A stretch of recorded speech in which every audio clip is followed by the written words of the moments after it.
Sit up straight, Paul's ego. Sit up straight, Paul's ego. Good morning. Good morning. What it do, what it do, what it do.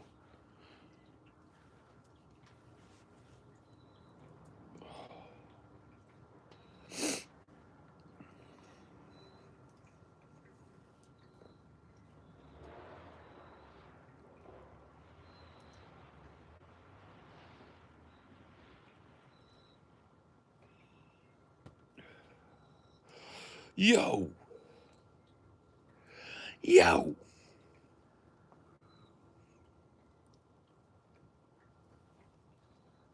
Yo. Good morning.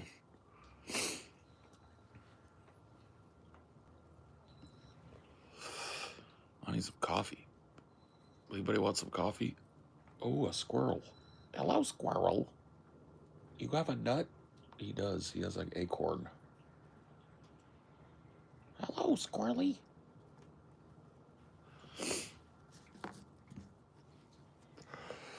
Hello, Naughty Priest, and Otello, and Abby, and Ira, and... No, the snow did not stick. The snow did not stick. The snow is gone. Mostly. There's a little patch of it here and there, but... Yeah, the snow did not stick.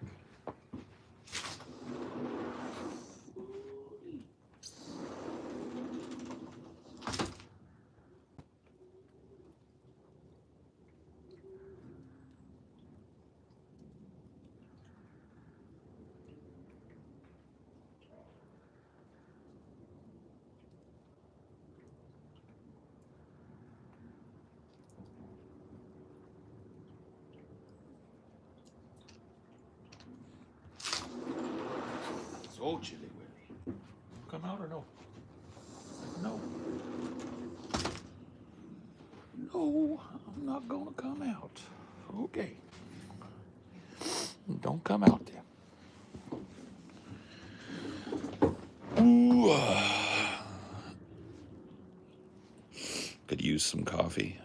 Good weather has dried up. Damn. Get you some coffee, boy. Make you a pot of that coffee now. Ain't no need to be cold now. Make you a pot of coffee.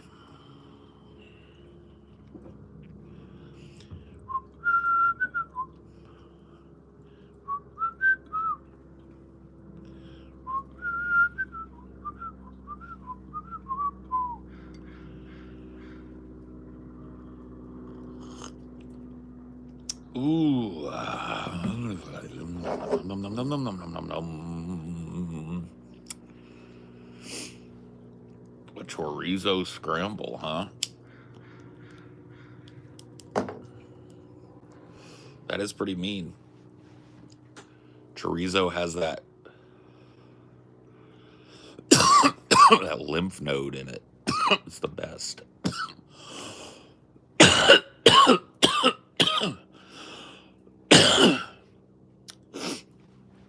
Yeah. Chorizo could be pretty tasty, but just don't read the package. Don't be reading the package of the chorizo.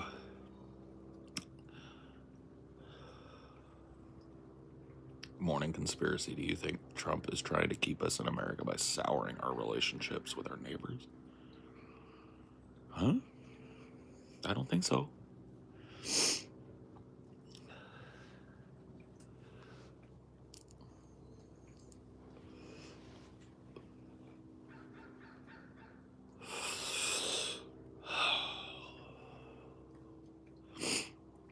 You're right. You found a wizard.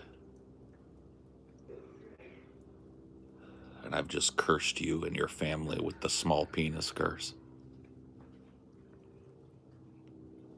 Never will a person of your bloodline have a hog ever again.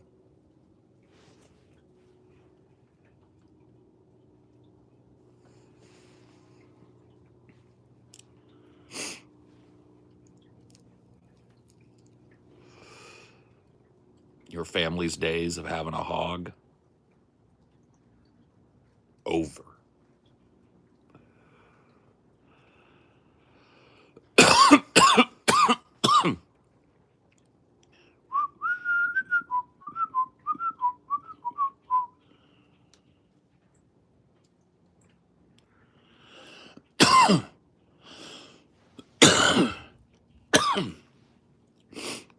What happened?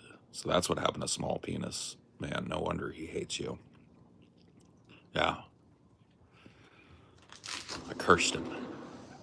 Cursed him and his family. Rendered hogless, I know. No one of your line will ever have a big fat hog ever again. You're cursed.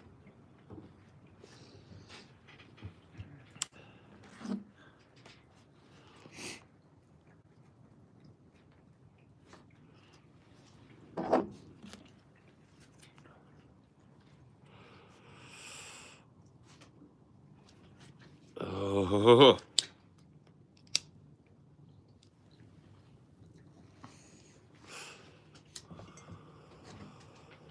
Well, you got your coffee. Good.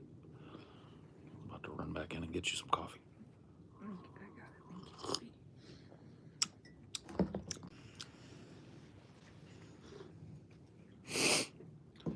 Miss Berkey too.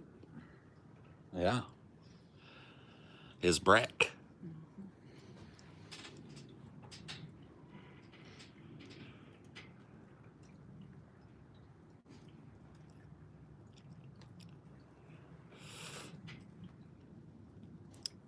Go chasing after anything today, D? There was a squirrel right there on the wood steps. Yeah. With an acorn in their mouth. He wasn't doing nothing. Well, he didn't. He was in there on the couch, sleeping on the job. Whole squirrel right up here, very close to us. And where was Dinor?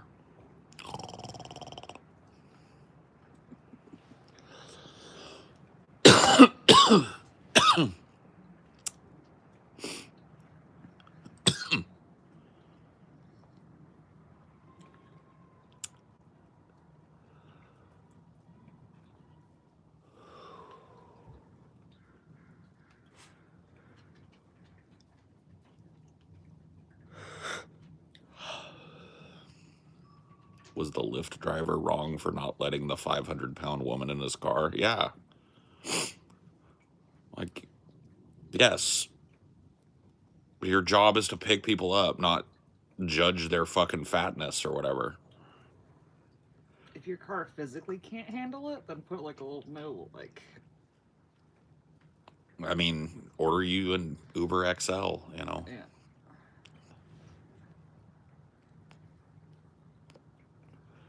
Yeah, I'm not gonna lie and say that some cars just can't handle that. Maybe. I mean, yeah, just space-wise. Or like suspension-wise. I mean, 500 pounds, yeah, maybe. I don't know. Like a little itty-bitty sedan might not be able to do it. Maybe. And then, yeah, the same problem would be space. If it's a small enough car, that it would fuck up the suspension. Yeah.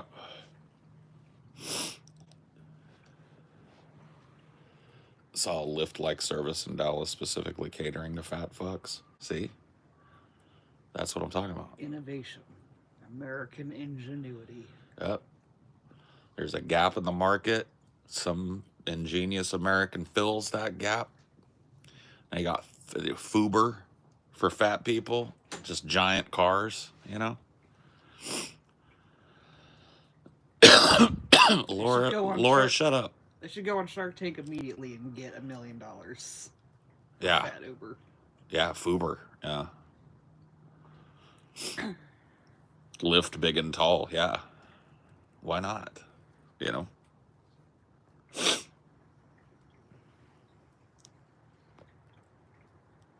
They have special ambulances for fat people. They're called bariatric ambulances. Mm-hmm. I know that from my 600-pound life. Some of the dudes, they have to take them into the hospital in one of those, and then they have to cut open their door to get them out of the house. It's pretty wild.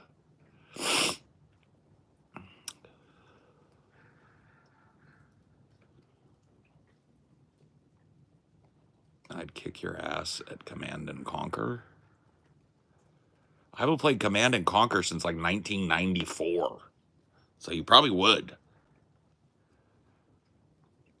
Actually, you know what? Never mind. I'd whoop your ass at Command and Conquer, bitch. I remember enough. You pick up those games back pretty I quick. do. I take it back. Whoop your punk bitch ass. Yeah. It's like riding a bike with a lot of those types of games. I pick them up pretty quick. Yeah, I never lose at a video game. People, people cheat. You know what would be a real flex? I'd What? kick your ass at Settlers of Catan. Settlers of Catan, yeah. Dude, I demand a head-to-head Oregon Trail off. Oh, shit. Now we'll see who the gamer is. Head-to-head Oregon Trail, farmer start, 2 oxen. Let's go. Farmer start, no food. Full family, 2 oxen. Let's go, you and me. Right now. Let's see who gets to Oregon and who doesn't. Yeah. Didn't we call that like one of the original roguelikes? Oh, it definitely is. It definitely is. One of the very earliest modern roguelikes.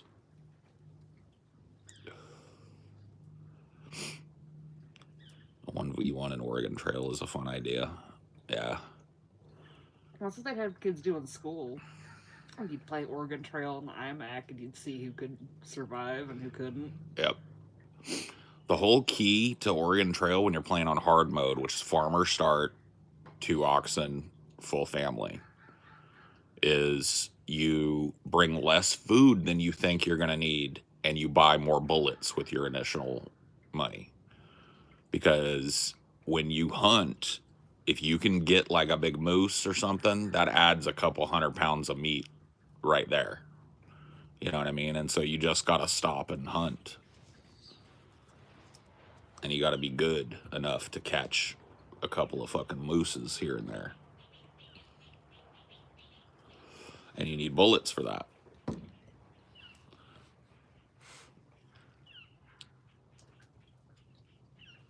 Because eventually you can't haul so much food that you make it all the way to the end. So No, you have to food hunt at some point. Yeah, well, that and food isn't the only problem, but it is one that you can work around with bullets.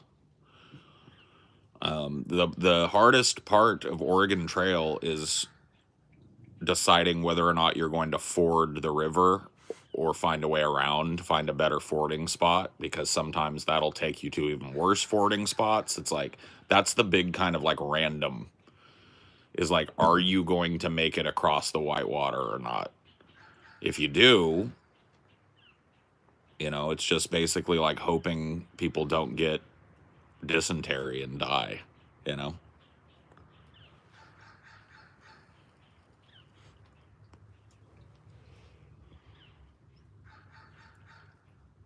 I don't think kids play that anymore. I think they still do. I'm pretty sure Oregon Trail is still a thing. I don't know. I mean, like, I played it on the big iMacs, and they don't make the big iMacs in schools no more. The big IMAX. You mean the colored ones? Oh, like the blueberries? Yeah. I mean, they probably, I would imagine they still do Oregon Trail, but maybe I'm wrong. Yeah, you can eat. Well, that's why you do 2 oxen start, because a lot of people will get like the banker start, get like 8 oxen, and then you just butcher an ox every time you're hungry. Gets you a long way.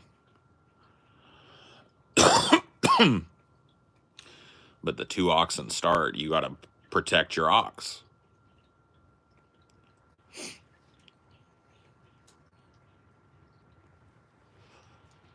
Yeah, we were playing on like the physical games that go into those.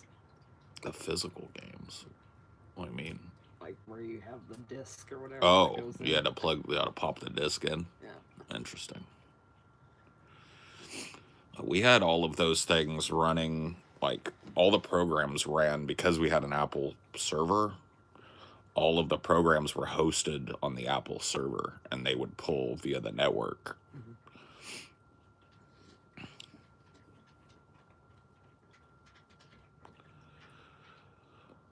Played Oregon Trail 3. Oregon Trail 3? They made sequels to that bitch? I didn't know that. I didn't know that.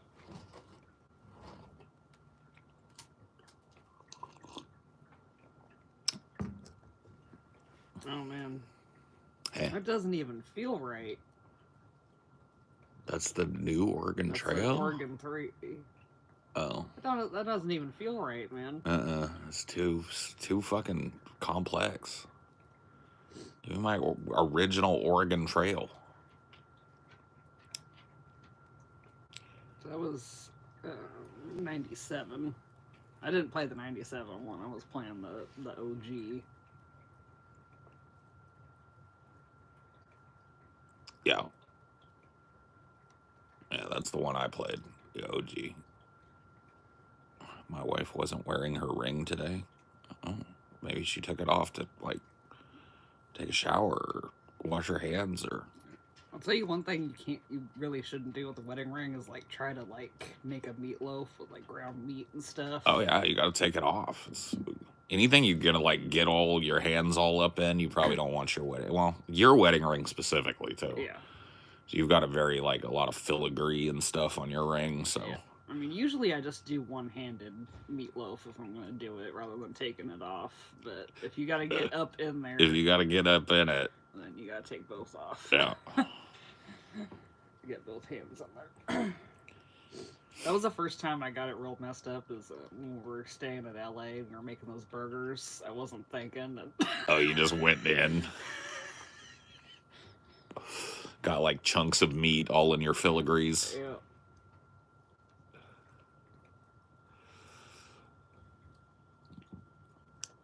Age of Empires. What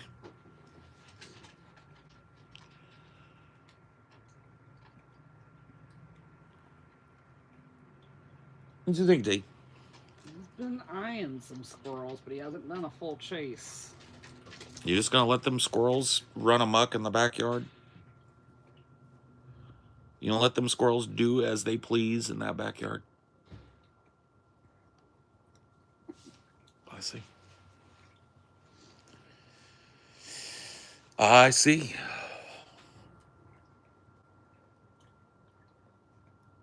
I thought you ran a tighter ship than that, D. I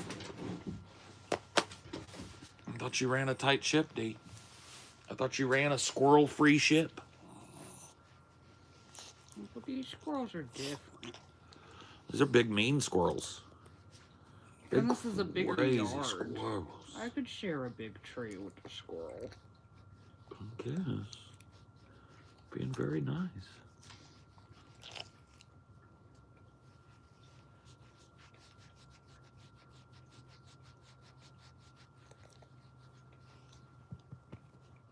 Getting down already?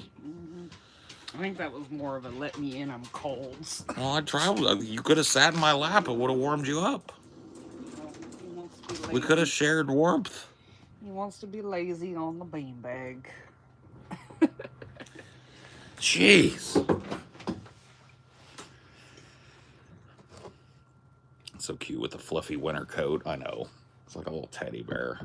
It's not quite wintry, though, but there's no undercoat in it. Yeah. Our cat has a better winter coat than he does. Yeah. Cricket is fluffed. Got all his undercoat. Yeah. Not long, but, like, you feel him and it's just... Yep, he's poofy.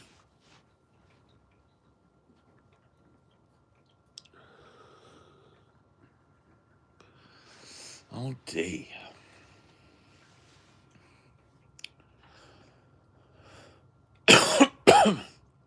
Such a wimp. Dun, dun, dun, dun, dun. My schools, they didn't really, like, when they upgraded the computer lab, they actually did do Microsoft. They just had a few of those Macs hanging around. Had some blueberries. Yeah. Yep. Like, we were learning Microsoft Word pretty heavy. You can't really do that. Yeah. I mean, for what they were, those like older iMacs were easy to work on and relatively easy to transport around. They just had the handle on top, so you could at least straight arm too.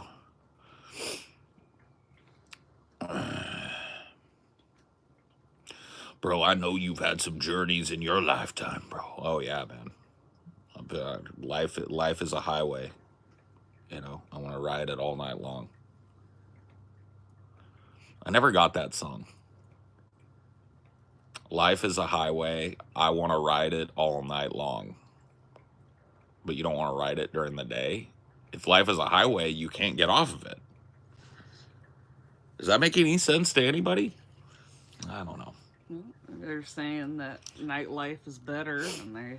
Oh, that's good. Yeah, maybe they're saying that nighttime is the time to really be alive. So they're vampires, basically. Yeah, I mean, like, there's little rest stops on the highway, so maybe they're rest stopping during the day and riding the highway of life at night. Jesus, you just elucidated life as a highway for me. You're good at this. Let's see. That reminds me of this post I saw the other day of like someone like, I never really got I want to paint it black until the guys talked about it. I thought he was literally painting everything black. Some people just live a life without imagination. It's interesting. It must be an interesting way to live.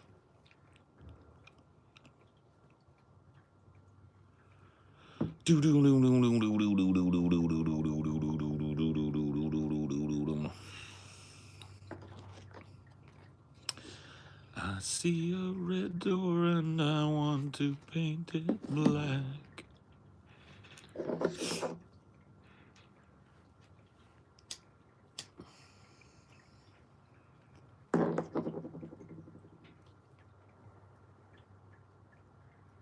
Let's see. What are some other songs?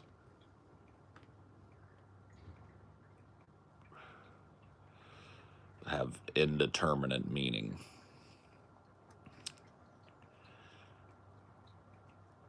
This don't go well with my decor. I paint it black.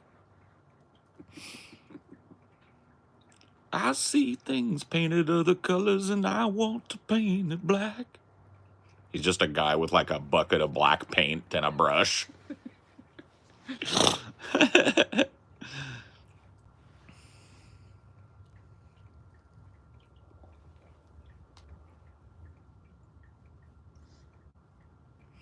What about Everybody Wants to Rule the World? Is that one just pretty explicit? Everybody wants to rule the world. I really haven't like had anthems like that in the same sense. It's been very hip hop heavy for the past couple You guys have decades. some anthems. Yeah. You guys have some. Take me to church. Yeah. That's an anthem. That one got big. There's a bunch. You guys are still, every once in a while, you still get your anthems.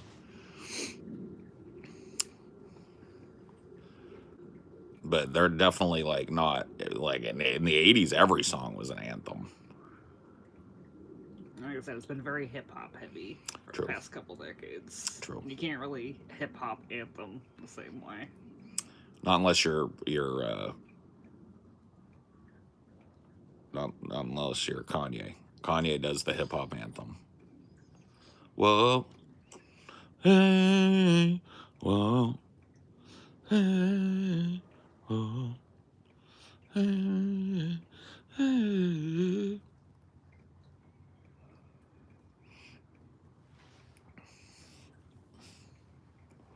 Was This Is America an anthem? Kinda-ish, I guess.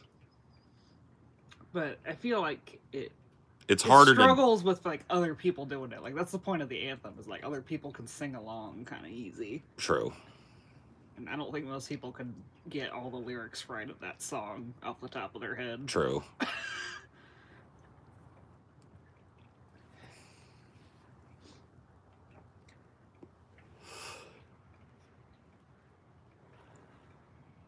I guess Party in the USA was an anthem. With Miley Cyrus. Party in the USA. And yeah, like Wrecking Ball too. And then there was Party rock is in the house tonight. There was that. That's an anthem for sure.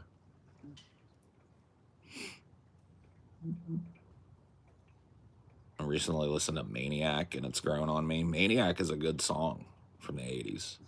It's got like a minor, it uses minor chords. It's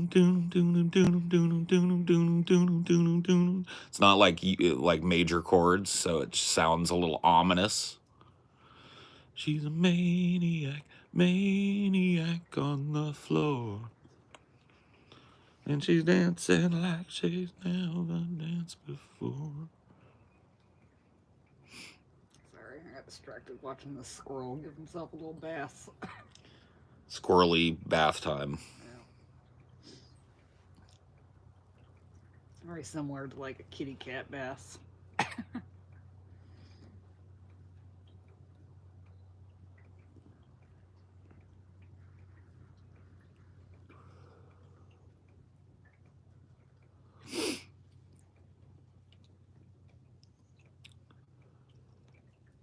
Huh?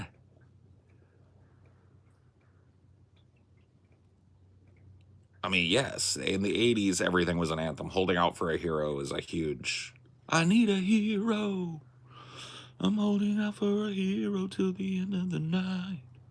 He's gotta be strong and he's gotta be fast. Gotta be fresh from the fight. I need a hero. Boom, boom, boom, boom. Ah, ah.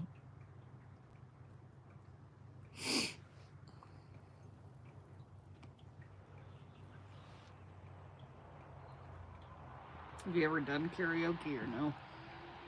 Yeah. Oh, I kick ass at karaoke. I'm an ass kicking karaoke guy. I know because like I read the room and I know what's gonna bring the house down. My specialty is Baby Got Back. I'll karaoke Baby Got Back, and that brings the house down. If the karaoke jam is lame, it's Baby Got Back 100% of the time.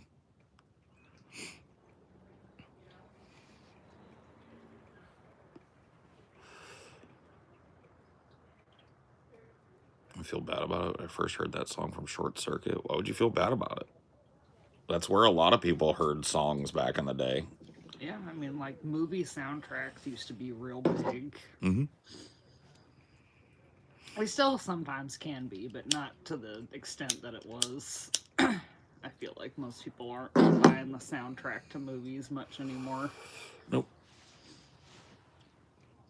They were big all the way through the 90s. There were a bunch of big, like, must-own movie soundtracks in the 90s. Like, the last one that we were really interested in was that Bodies, Bodies, Bodies soundtrack. That had a lot of good songs on it, yeah.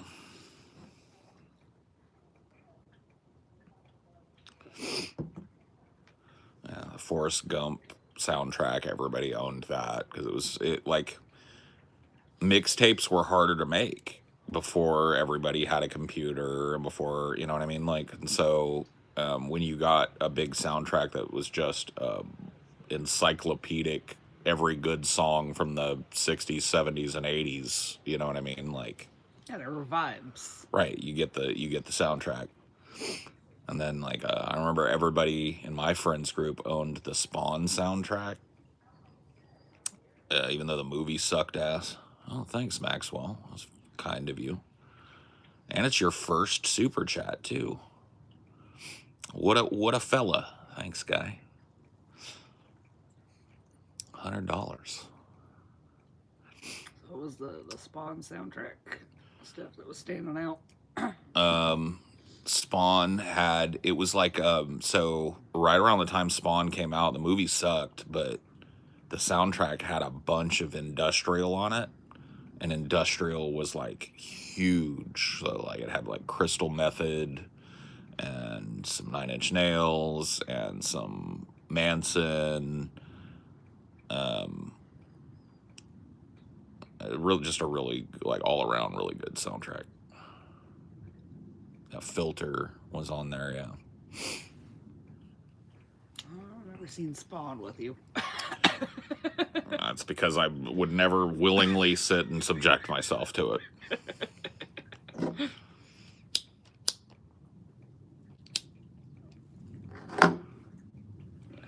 I ruined your worlds yesterday telling you that they remade Cube. Yeah, that made me so sad. I was like, why would you remake a perfect movie? Why? What one would really break your heart? Like if they remade Goonies, would that break your heart? Yes. Yeah, they should not touch Goonies. Goonies is, oh my god, if they remake Goonies, it's gonna suck so fucking bad too, because it's gonna be so millennial. It's gonna be filled with like Gen Z millennial shit. It's gonna have cell phones in it. It just makes me, it makes me sick. The Goonies is like, it's a classic movie because it's about imagination. It is like the reason it's fun to watch is because it's implausible that anything like that would happen to a bunch of kids. But those are the types of things you pretended you got into when you were a kid in the 80s. You had to use your imagination. You pretended you raided a pirate cove. You pretended there was, a crime mob boss chasing you around and you had to sneak through this and sneak, right? Like, obviously, in the movie, it's presented as reality. But the brilliant thing about the Goonies is that it just captures what it was like to be a kid in the 80s. You didn't have endless shit to distract you, so you had to go outside and pretend shit. And that's like, yeah, you grab a stick and it's a magic wand. You grab a big branch and it's a staff or a gun. You know what I mean? You had to do shit. And that's what that movie is about. I mean, it's a completely implausible movie if you take it at face value. A gang of fucking high value crime family criminals implausibly break out of a jail and lose the cops because there just happens to be like an RV race on the beach that day and they blend in, I don't know. And then, these kids discover a map to pirate treasure in their dad's attic because they're bored and they're up there just trying to find something to do, right? And while they're up there, they find a pirate map and they go on a pirate adventure. You know what I mean? Like, yeah, like I said, the movie presents it as if it's real, but the whole idea of the film is to capture what it was like to be a kid, to imagine these grand adventures with you and your friends, right?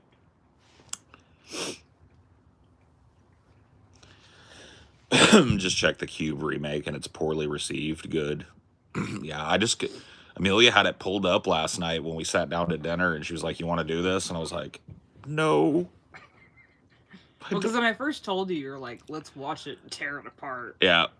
But then as soon as I saw it, I lost all willpower. The color drained out of my face. I was like, I'm not ready for this.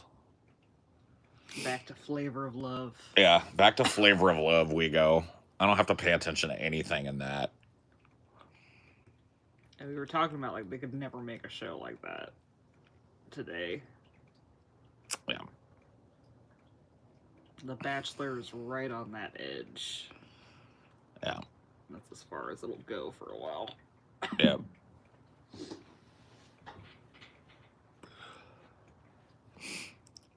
Watching Super Bowl over the weekend, your bet. I didn't even know the Super Bowl was coming up, G. It always sneaks up on me because the Raiders ain't in it. It's the Chiefs again versus something. Yes.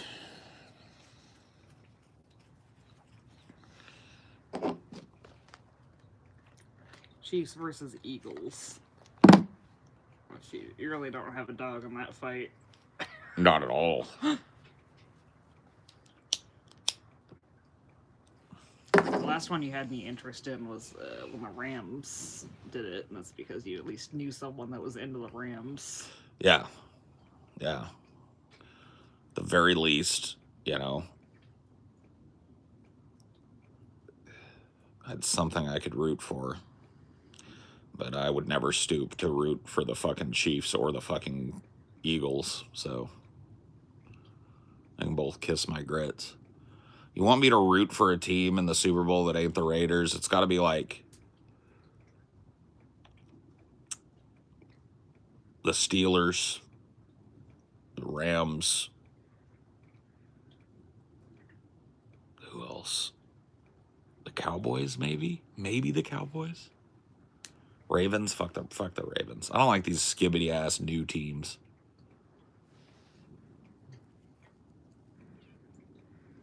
I remember the Seahawks game because everyone called out of school sick to go to the parade after. Yeah. What did they call it? Seahawks? The blue flu. The blue flu. Yeah.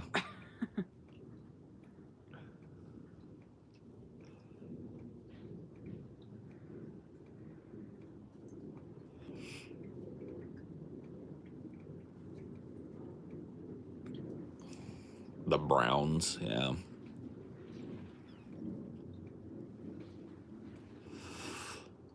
There's a lot of shitty California teams you shouldn't be rooting for. The Chiefs have been dominant for a few years now. Yeah, they've been pretty. What a boring fucking arc. The Chiefs' dominance arc. Yeah. Boo.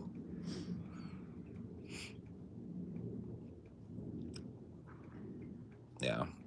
Don't just root for the California team, though. The 49ers are in California. The fucking Chargers are in California. Let's not, okay? There's only a couple.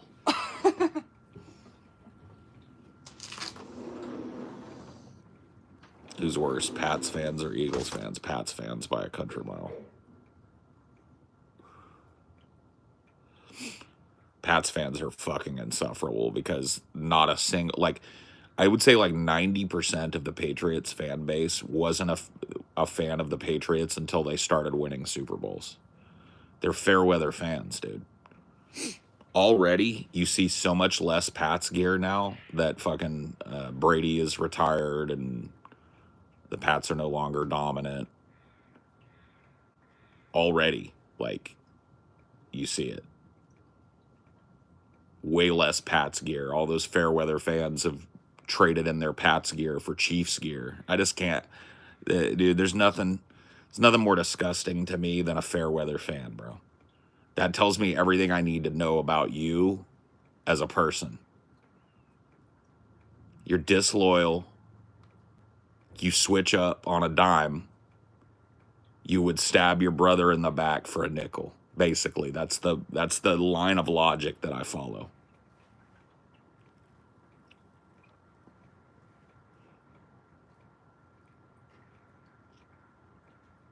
Paul, if you could name a team, what would you go with? The Fatties. The Fatties, dude. And the mascot, the logo is just like a big giant dude with two fucking turkey legs. Like,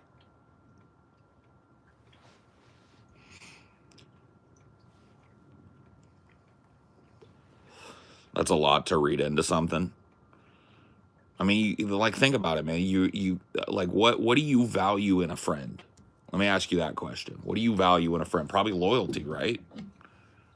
Like a friend that isn't gonna snipe behind your back, a friend that'll take your back if you need it. People literally take the train from Boston to Philly, then root for the Eagles. I've seen it happen. Jesus Christ.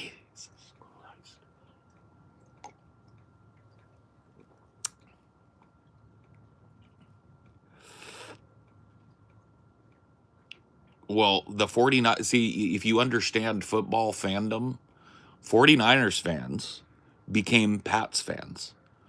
All the Niners gear got traded in for Patriots gear real quick when the Patriots took over the fucking dynastic torch, right? Now that the Pats are gone and the Chiefs are dominant, all that Pats gear got turned in. I can guarantee you, and a lot of them probably wouldn't admit it. You hook these motherfuckers up to a lie detector and you say, have you always been a Kansas City Chiefs fan? You're going to find out real quick who's lying. I bet you see 4 or 5 teams in some of these motherfuckers' past. Cowboys fan turned Niners fan turned Pats fan turned brief Eagles fan, turned brief Baltimore Ravens fan. You know what I mean? You're going to find that. These people just follow who wins. It's just like, that's not being a fan. That's just being a dupe. That's like being a switching up, no decorum, no class dupe.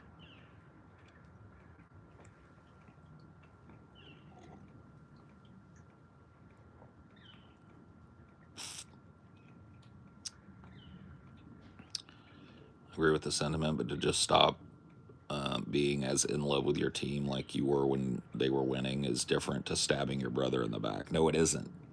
Because when your brother is down, you take his back anyway.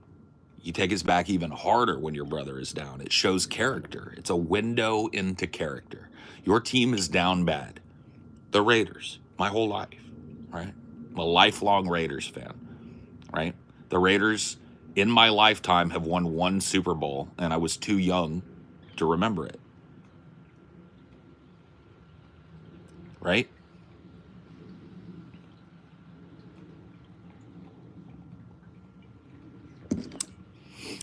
You judge a person's character not by how they are when they're up, but how they are when they're down.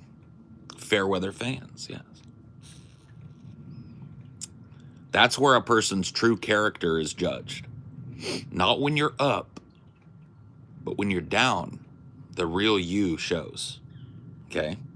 When you're up against the fucking wall, right? That's when your real true colors show. If you know somebody in your life that's been a hardcore super fan of 8 different teams and they all happen to be the teams that win Super Bowls, you've got yourself a dude that'll drop dime on you immediately. He'll talk to the cops. He's probably around snitching behind your back. He's probably picked your pocket a couple of times. You know what I mean? You remember Michael Jackson during the halftime show? I do, yes. I actually got to see Michael Jackson around that era at the LA Superdome or whatever it was back in the fucking 80s. I know that they've renamed it a billion fucking times, but yeah, I got to see him on the Bad tour.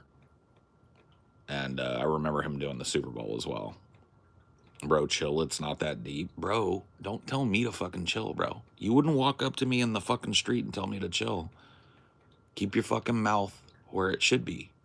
I want respectfulness. Okay? I want that same exact level of respectfulness that you would show if you walked up to me on the street. I'm sitting in my backyard, bro. I remember shivering in that stadium with no chance of winning, waiting till the game was over and the stands 4/5 empty. Now the stands are full and the ticket prices are expensive. Of course.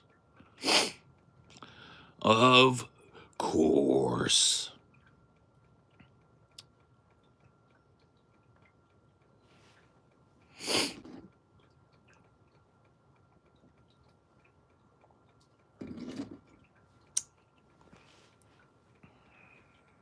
Chiefs fans. Bleh.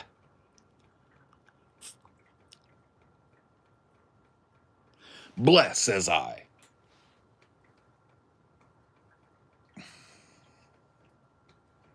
You ever get into hockey? Nah. Hockey's fun to, like, get drunk and go to a hockey game. Like, it's fun to just, like, bleh, but I don't think I could ever really, like, be into hockey. Favorite sport? Tennis. I love tennis. It's true. I like watching tennis. Ugh.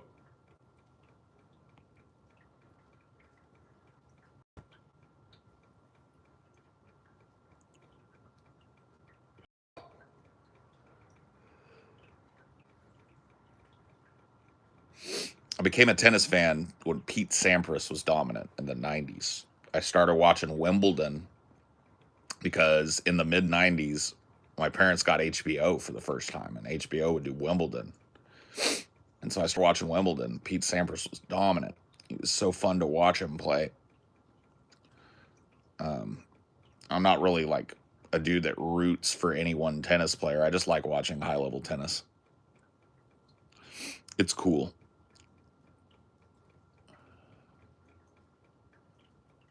Did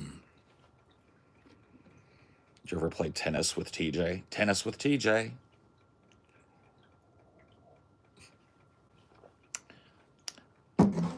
Hashtag tennis with TJ. Men's or women's or both. Mostly men's.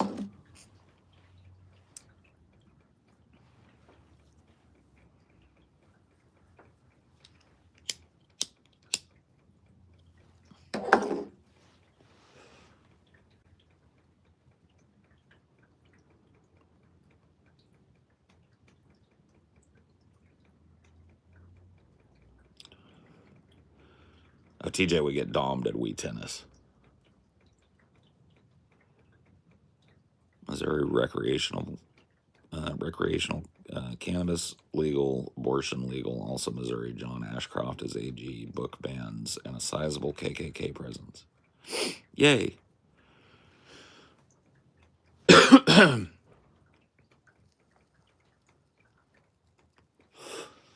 Yeah, I don't know.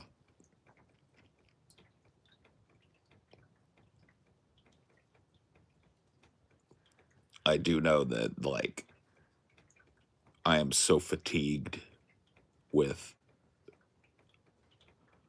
people's, like, the political cycle. I'm fatigued with, like, how... So, for those of you that haven't lived through a bunch of cycles, let me explain to you what happens. When the liberals win, they are smug excuse makers, right? They will talk endlessly about how the president and the Congress can't get things done. They are expert excuse makers for why the status quo just remains in place. When they lose, they run around screaming with their hair on fire for months and months and months and months and months, if not the entirety now of a political cycle. The reaction, the like reactionary nature of people on social media and people like pundits and debate bros and people that discuss this shit, where it's just like screaming like the world is about to collapse every 15 seconds and then ignoring when it doesn't, is so tiresome and wearisome and sad. And it's just like such misdirected energy.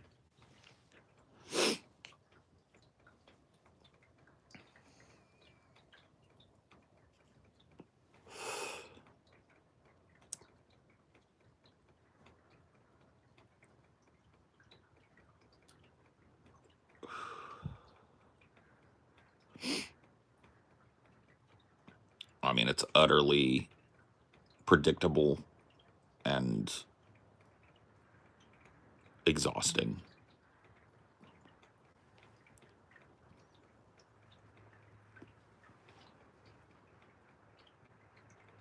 It's like running around screaming, the sky is falling, Chicken Little style. I mean, you guys understand the sky is falling parable, right? The sky is falling, the sky is falling. Chicken Little always catastrophizing, right?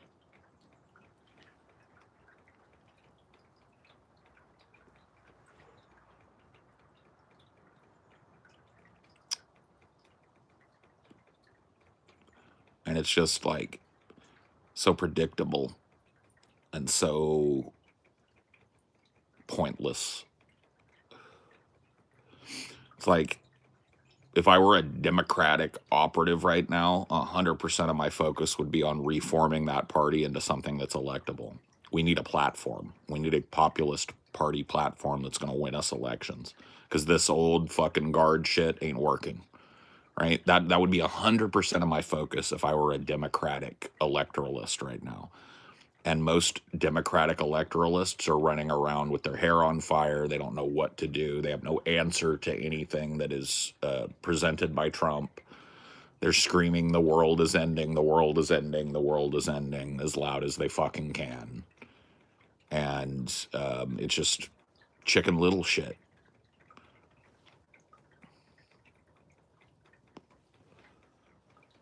It's Chicken Little.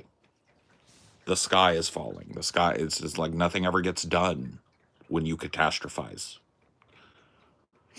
We don't need catastrophizing right now. We don't need people saying, "Oh, it's literally Hitler. He's a Nazi." We don't need it. What we need right now is people who are serious about beating that kind of ideology. Right? That's what we need.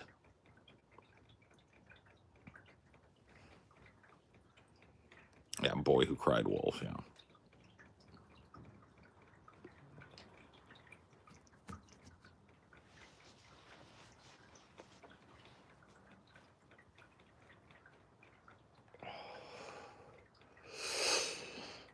Are you in the real Matrix? Aren't we all?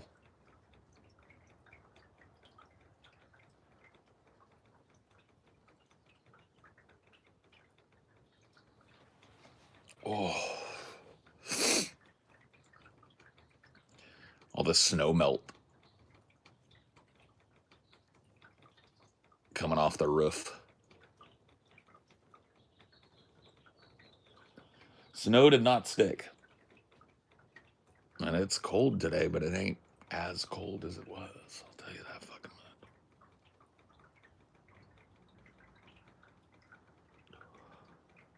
much. Like a robot? What? What did you say to me, bitch? We're gonna go inside. We're gonna go inside for a little bit.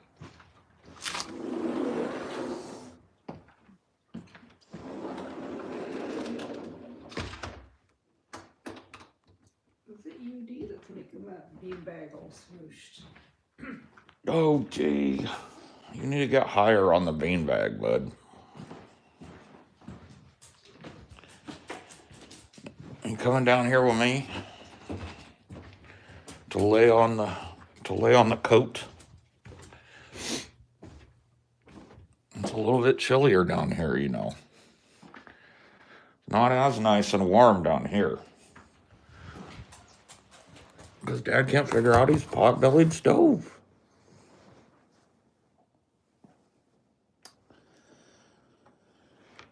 Oh, boy.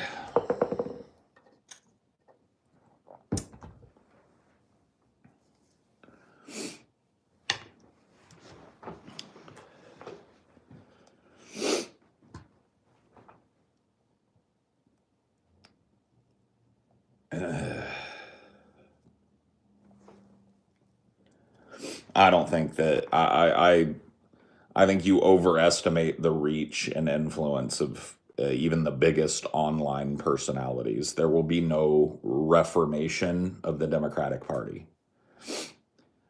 What they could do is create a viable third party alternative and start winning at the state level and build some reputation and clout. And they could do that. But I've said it before and I'll continue saying it. The Democratic Party will not be reformed. All of this talk about a new populist platform for the Democrats, flipping around, breaking these old ties to power, and kind of charting a new course for the Democratic Party, all of that talk is fluff and bullshit. The Democratic Party exists as a placeholder party for right-wing republicanism. 100% controlled opposition party. The idea of them functionally and genuinely opposing republicanism is laughable in the halls of power on the Democratic side. They don't want it. They don't believe in it. And they never will. The grip is too tight. The grip of moneyed interests and old politics is too tight. You cannot infuse young people, young, fresh-faced leftists into that. I mean, look what happened to the squad. Assimilated. Literally like the Borg. Justice Dems. Assimilated. It doesn't work. It will not be reformed. And any political capital or political will that you spend trying to reform a dead placeholder controlled opposition party is wasted time. All it does is bank and ensure another Republican victory. That's it. That's it.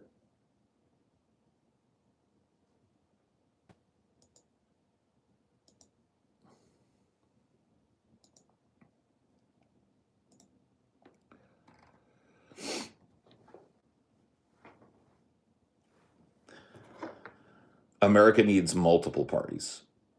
America needs a robust multi-party system, not a uniparty system disguised as a bicameral system.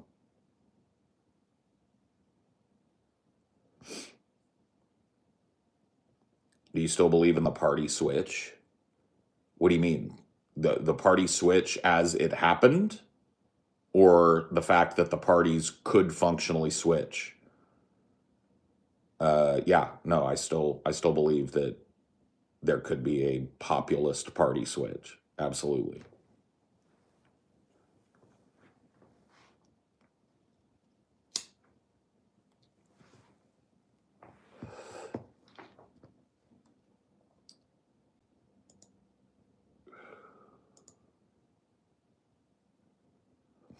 Do you think Trump is just stupid? No. Trump personally might be stupid. I don't think that Trump is surrounded with incorrigible stupidity. I think that there are a lot of smart people backing Trump and a lot of smart people informing Trump. Whether I agree with those people or not and their political prescriptions is another thing, right? But no, I think that Trump is entirely not not just stupid like a lot of people want to paint him.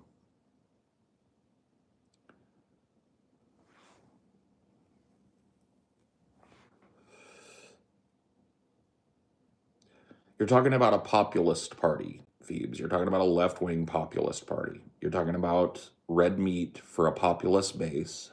You're talking about you're talking about a brand spanking new party. There is absolutely no way in hell that the Democratic Party will be that ever. So you're talking about a brand spanking new labor. I think it needs to be a labor party. I think it needs to be labor leftist from the jump. I think it needs to be focused on blue collar workers and unionization and that type of populism first. I think that needs to be the vanguard. That needs to be the foot we lead with. Then healthcare, the right to housing, all of that stuff after we've established a labor party.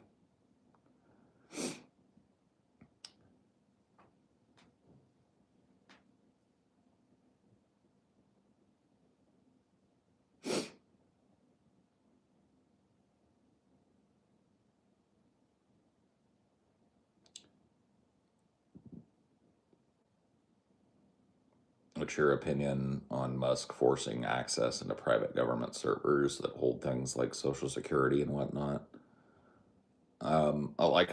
Like once again, those servers are private from the general public, right? Those servers are not private to the governmental organizations that oversee them. So I don't know, like I'm not sure how I'm supposed to feel differently about that.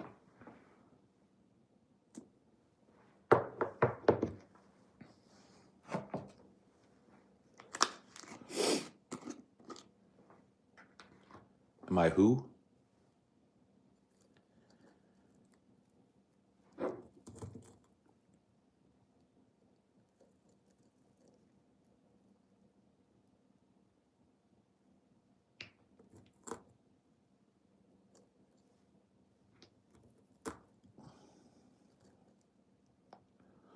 The workers of that building have been physically guarding it to keep Musk's cronies out and begging the public for help. What's the public supposed to do?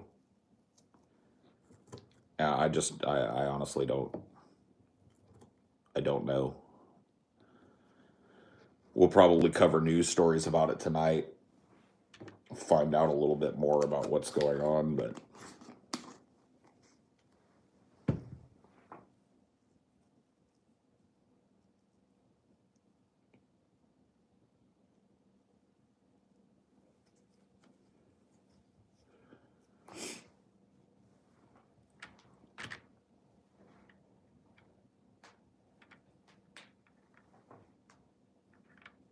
are you excited for the show tonight? Yeah, it's always nice coming back after a break.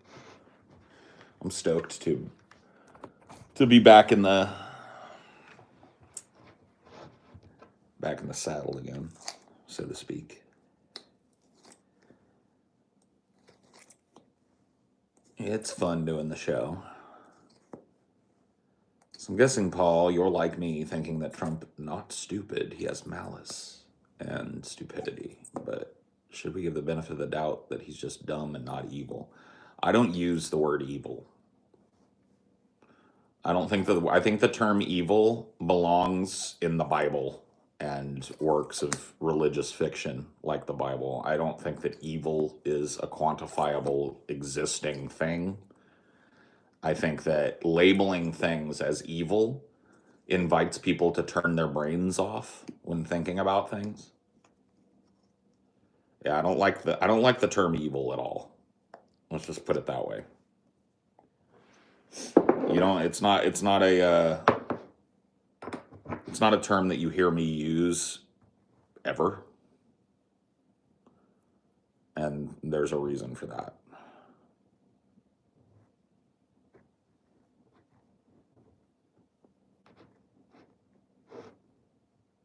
Add it to the list of words that's totally lost meaning. I don't even know that evil had a non-religious meaning.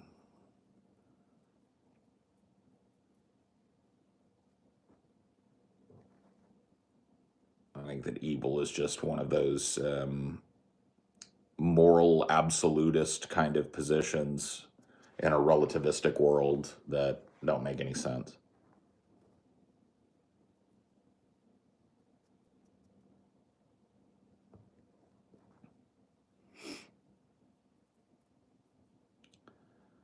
I think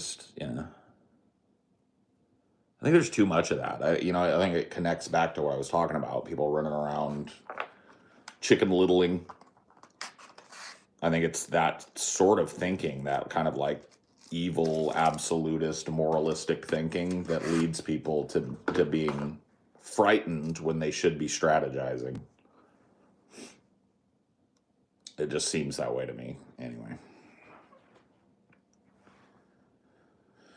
I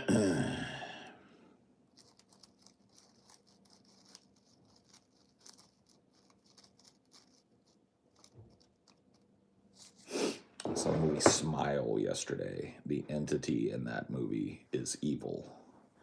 Well, it sounds like you don't want to understand the entity in that movie, and so you label it as evil, right? I've never seen Smile, so I understand that absolute evil is portrayed in film, and evil as a concept is portrayed in film, right? But I think that the same critique stands, right? It's like labeling it evil, throwing your hands up and saying it's a fucking monster leads you to not understand the entity at all, what its etymology is, right? Where does it come from? How does it live, right? Like, I'm not saying that understanding those things is going to lead you to a different conclusion. I'm saying that calling it evil and throwing your hands up in the air leads you to no conclusion at all.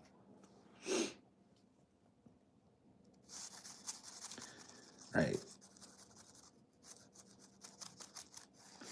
Well, that's a good question, right? It's like the smile entity is evil, right? I'm assuming it's evil because it preys on human beings. Is that the case? I've never seen Smile. So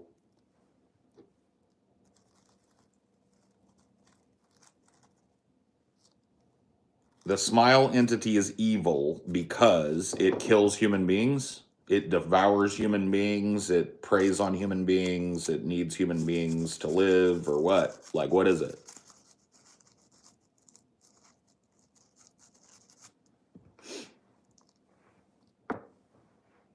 So, like, I think that evil in that case, it stems from the idea that human beings sit atop a food chain. Nothing eats us, right? And so anything that does eat us must be, therefore, evil.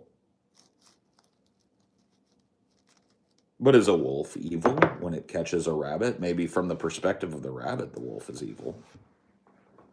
But do I think that that understanding, that leads to any kind of understanding of the wolf? No. Do I think there's more to be understood about the wolf by studying it rather than just labeling it an evil creature? Yes. Right?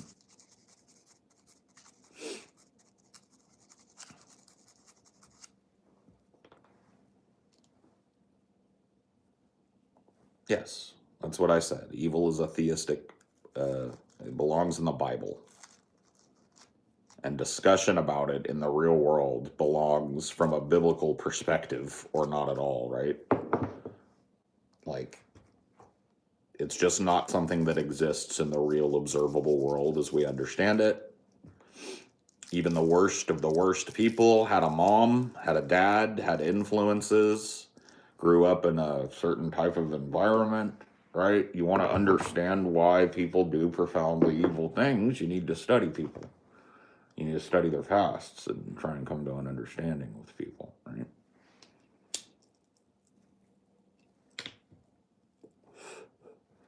You don't understand why a person has done some extreme shit by throwing your hands up in the air and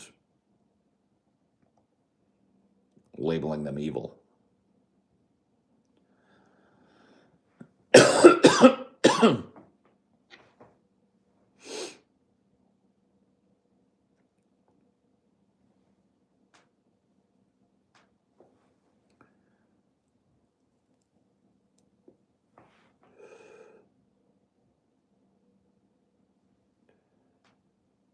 Were Morgoth and Sauron evil? Morgoth just had a different way of doing things.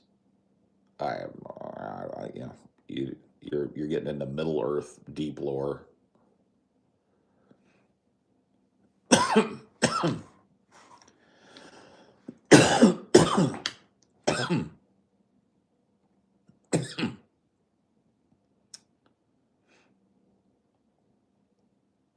The bad thing is evil. If only it were so simple. Nuance is a superpower. Yeah, especially these days.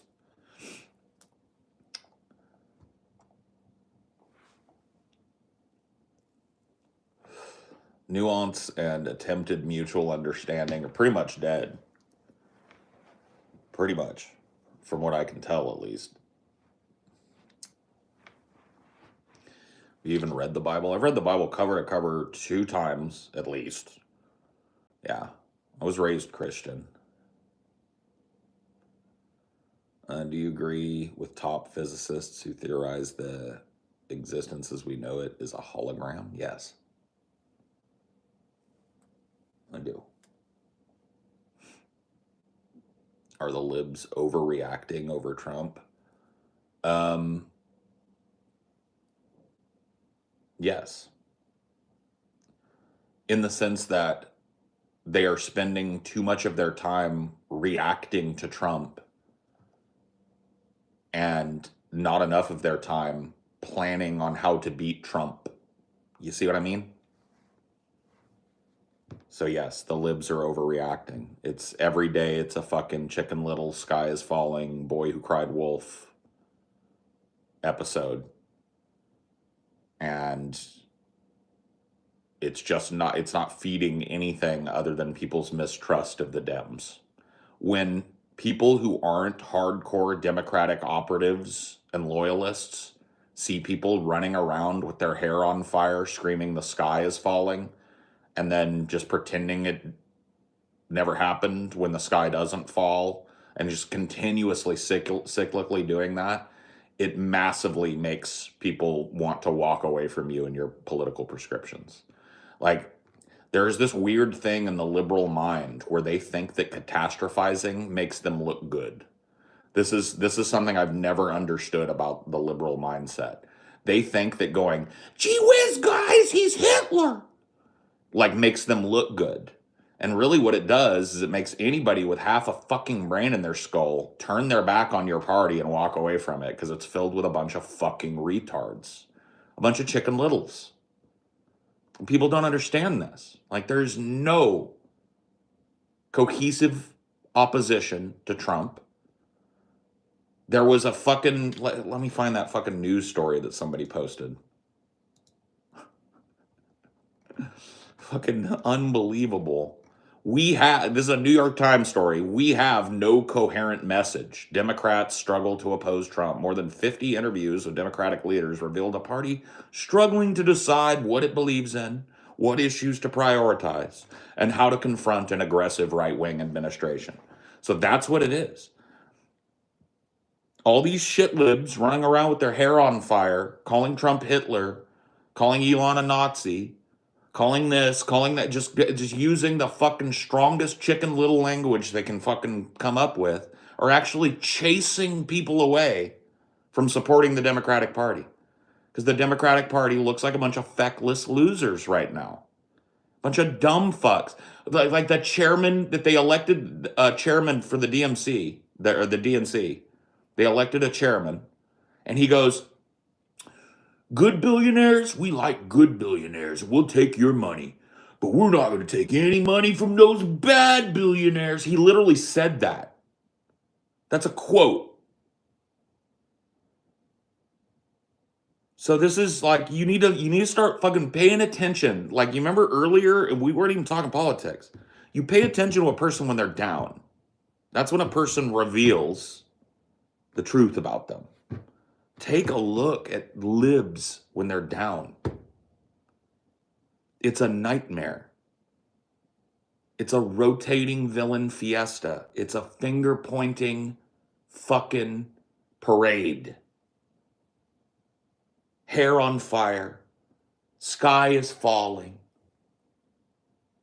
And to what end? No opposition to Trump. No unifying force, no message as a party, no rock star politicians to line up behind, just a fucking dead zombie ass party.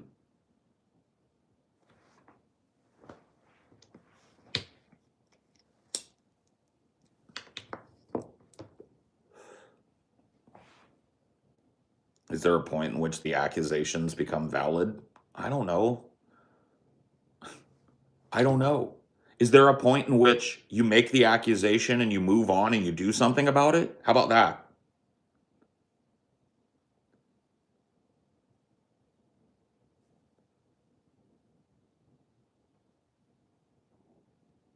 Like, did we beat Hitler by going, Nazi? We got a Nazi over here. It's like, where's the opposition? Money grubbing. That's where the opposition is. How are we going to capitalize on this? How are we going to fearmonger our way to a bunch of donations on this? That's where the opposition is at right now, if anywhere.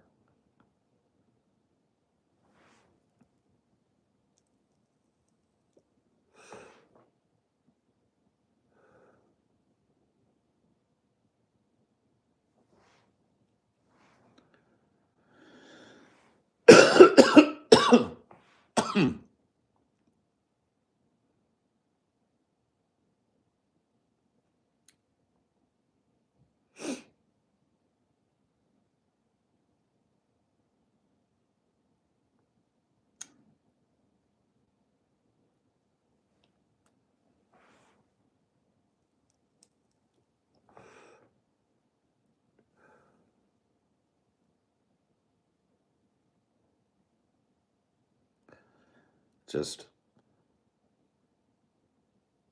shockingly unserious politics coming out of usually pretty serious political people. At the very least, they portray themselves as serious. And it's just an endless cyclical crybaby fest right now. And it's like, man, you really don't understand how you're perceived, do you? It's like people smack down Kamala Harris, who was the head of the party, and Joe Biden, who's the head of the party, right? The American people smack those people and their ideology and their way of speaking down, and you just go right on being that way. Like, you don't get it. You don't get that you and your ilk are repellent to people.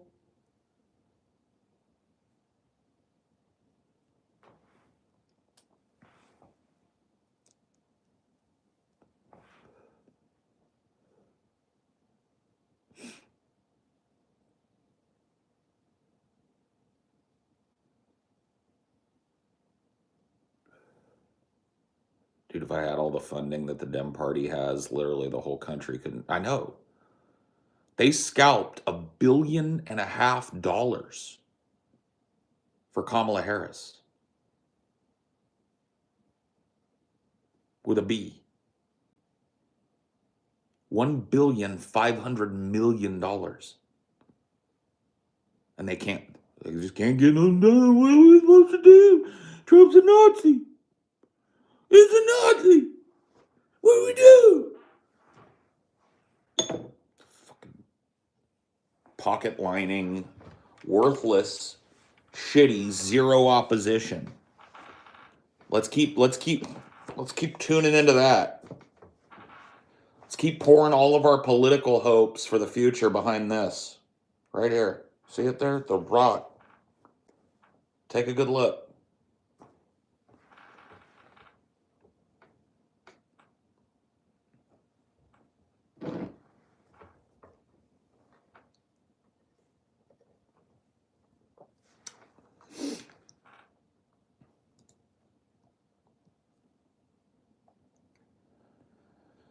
No more lining up when it's time to support the shit dem. No more fucking votes. No more money. No more turning out for them. It's time to starve them off the vine and replace them with a populist fucking left-wing party. Or else, submit yourself to Republican rule for the rest of your fucking natural life and your children's natural lives. Those are your choices.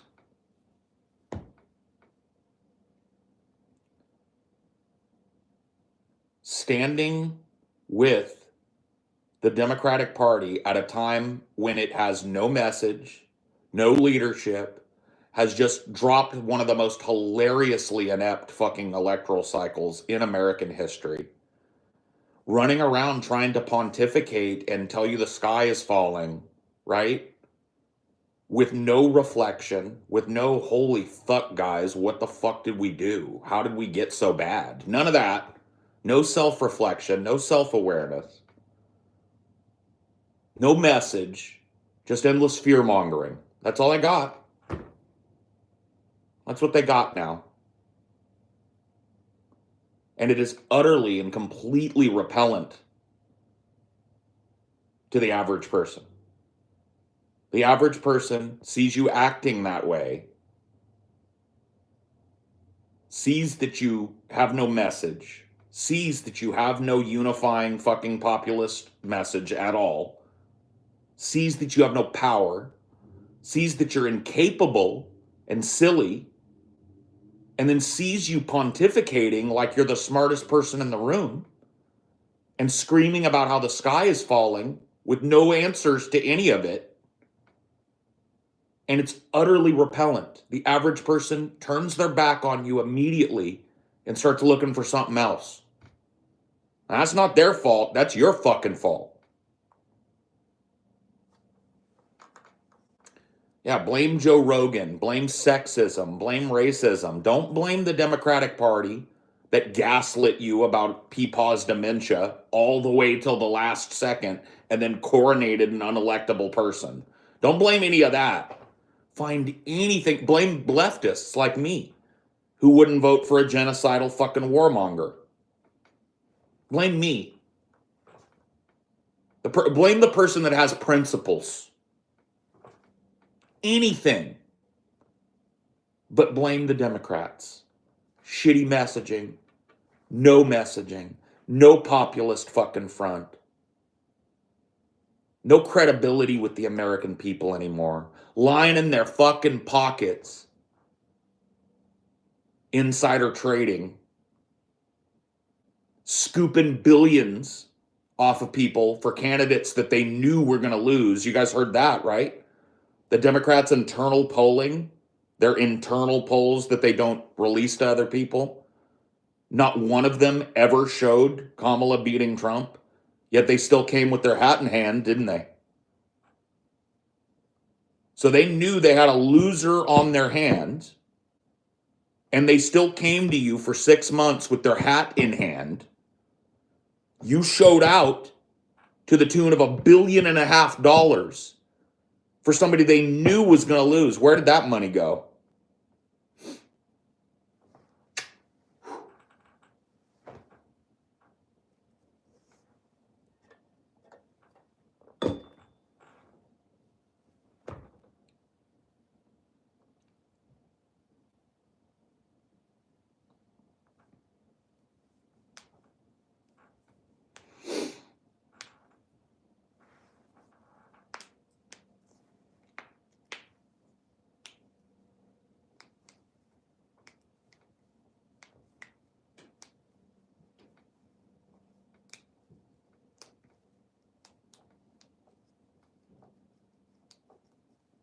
They never had a plan to win. I just got done telling you that.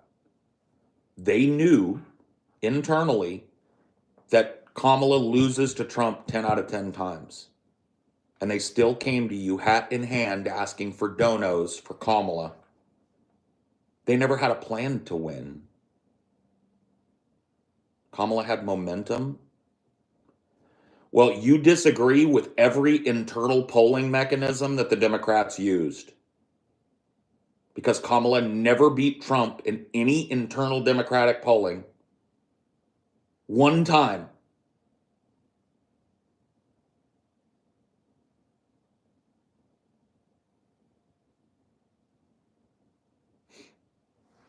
I don't know if he would have lost worse, but he would have lost.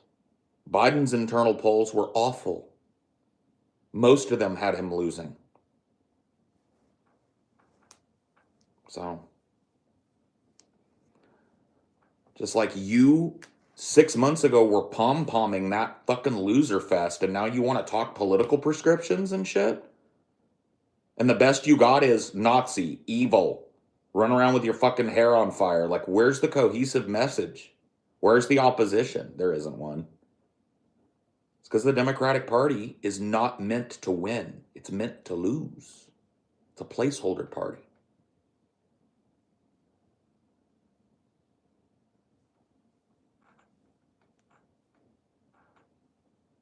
Kamala had momentum. That's fucking hilarious, bro.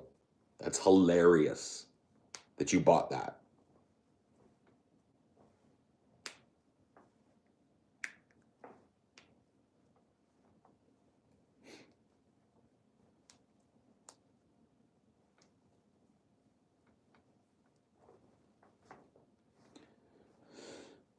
Oh.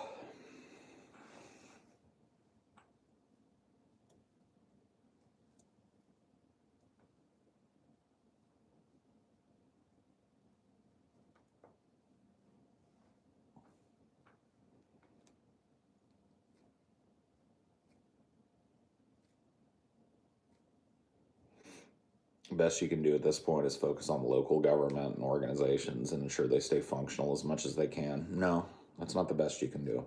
The best we can do at this point is to admit, as people on the left, that the Democratic Party is functional opposition to everything we believe in, and to start working against the Democratic establishment and establish a new party, a Labor Party. And there's no time like the present. This isn't something we should do after a couple more cycles of sitting on our hands. By the next time we can oppose Trump at the polls, we need to have something new to oppose him with. That's the way I feel. If you talk to a lot of people, they'll say like, oh, that's functionally impossible. They act like the next 4 years is just a foregone conclusion. They've already got it mapped out in their mind. We're just gonna sit here and wring our hands and chicken little about fucking Trump for the next 4 years. Nothing's gonna get done. Can't do nothing. See what I mean? I think that it is possible, not probable, but possible, that the left goes like, let's dump these fucking like half a Republican losers and let's establish something that looks after us. I think it's possible. I think it's entirely possible that a Labor Party takes shape in this country. Who out there with a big voice is calling for it? Goose egg. You think that's a little strange? Nobody in the political streaming sphere and the political influencer sphere is having that fucking conversation right now? Really?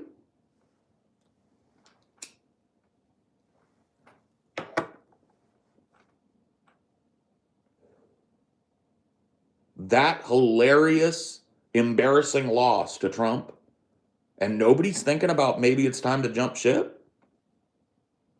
Establish something else?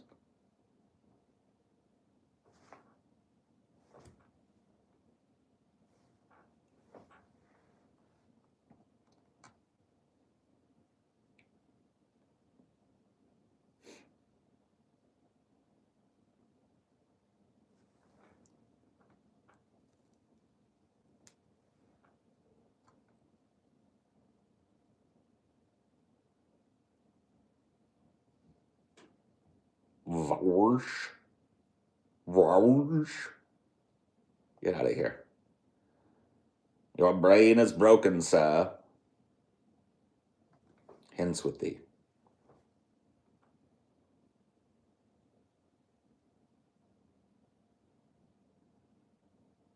Varsh.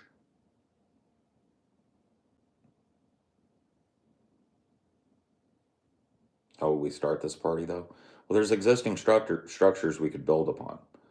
So, a labor movement is what I'm kind of looking at structuring the party around, right? Start simple. Start with people's ability to collectively bargain. Start with their paycheck, right? Keep it simple at the beginning, right? This is a labor party. This is for blue collar working people. They get a bigger slice of the pie. This is a party about giving you better wages, expanding your power to organize at work, giving you a say-so in how you spend over 50% of your life, right? Giving you a voice in the argument for what your labor is worth, right? That's what we make it about.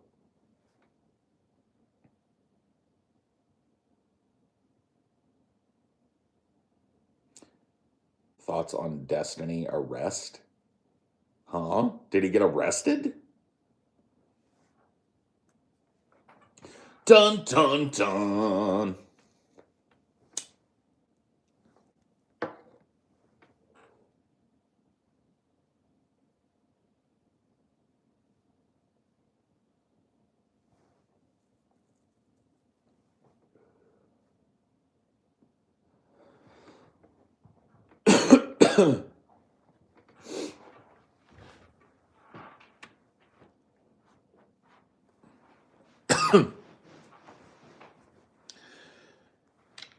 Then we starve them on the vine, dude. If they can't be opposed in the current system, then we starve them to irrelevancy. And we loudly announce our intention to pull support from them in future electoral cycles. And we stand on that.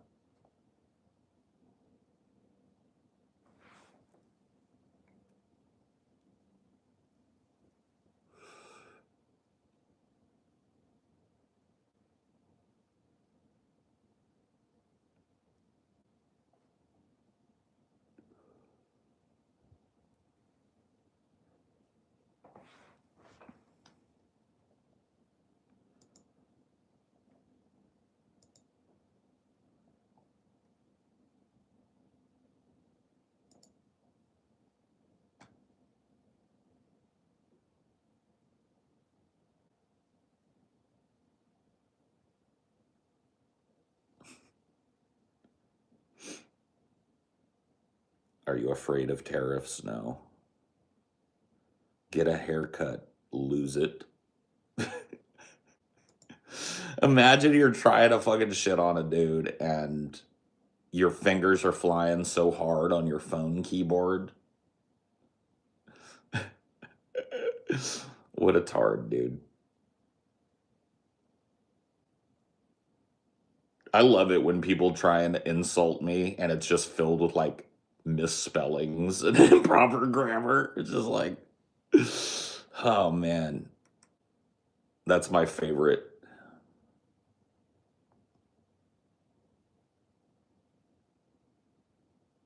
Hello, sir.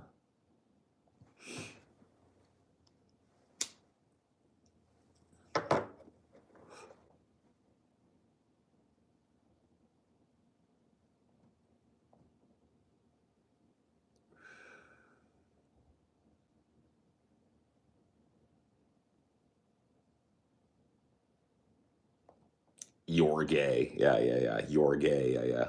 I like that one too. That's good. You're gay. My gay?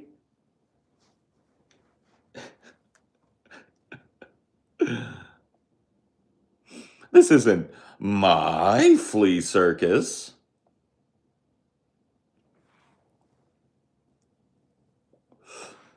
Will you debate? Will you debate? Will I debate who and on what? You want to debate me? Are you challenging me? Debate Matt Dillahunty? I already have. I argued with Matt Dillahunty back on the DP. Way back when.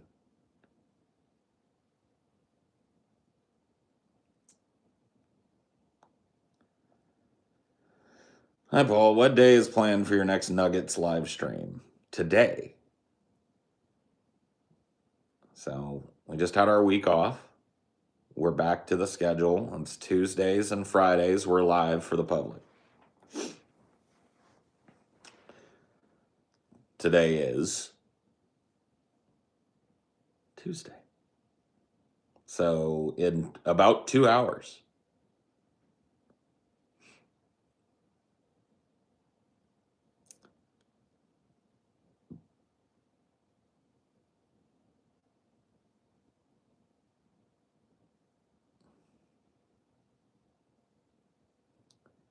I want to argue with Paul on stream, but there's only one area where we're kind of oppositional.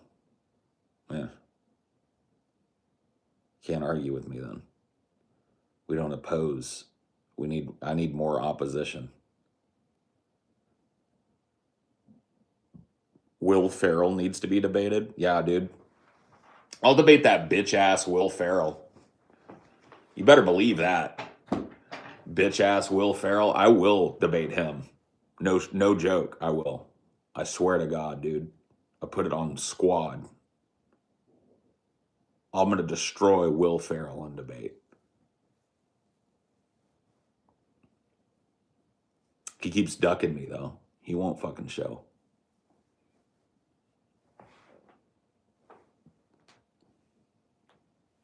The jacket looks wicked comfy. Bro. It's wonderful.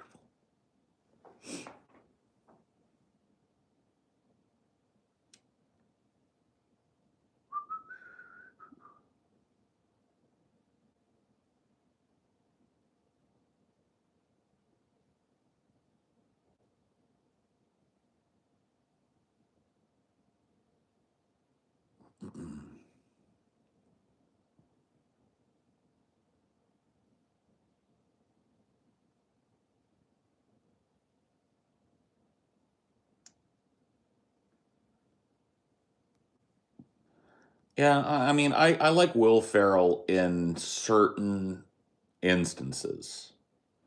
All right, let's talk Will Ferrell.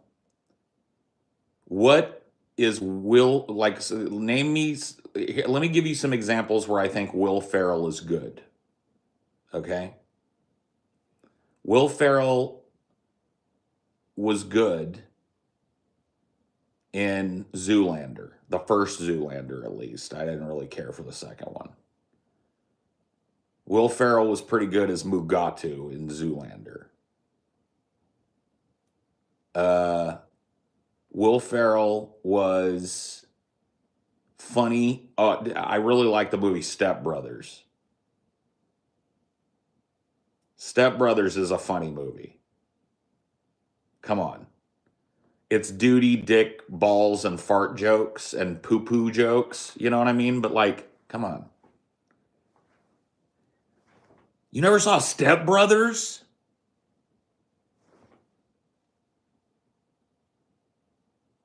Pranav, twist you up a little doobie. Take it to the head, Pranav. Sit down, get you comfy on your couch, and watch Step Brothers.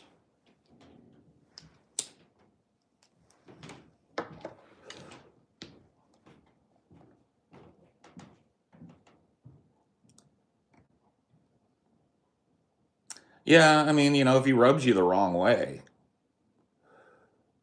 If he rubs you the wrong way, he rubs you the wrong way, friend. Elf, I mean, he's kind of annoying, and I think Elf is kind of an annoying movie. But I'm not typically a big fan of Christmas movies. Hey, baby. Was pizza sound good for lunch? Am I throwing a frozen pizza? Yeah. That sounds good to me. Jalapenos? I don't want any. You don't want none? Okay. No. Thank you, baby. Pizza. Gotta have lunch before the show. Otherwise, I'll just be starving.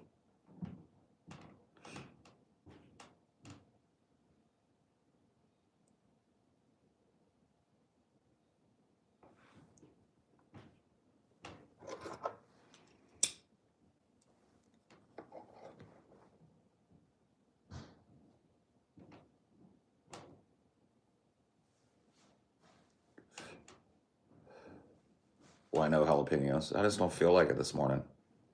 Well, this afternoon, I guess. Sometimes I feel jalapeno-y, and sometimes I just don't want the jalapenos. Today, I don't want the jalapenos. Yeah. Yeah, I've had the jalapeno or habanero tequila. Yeah.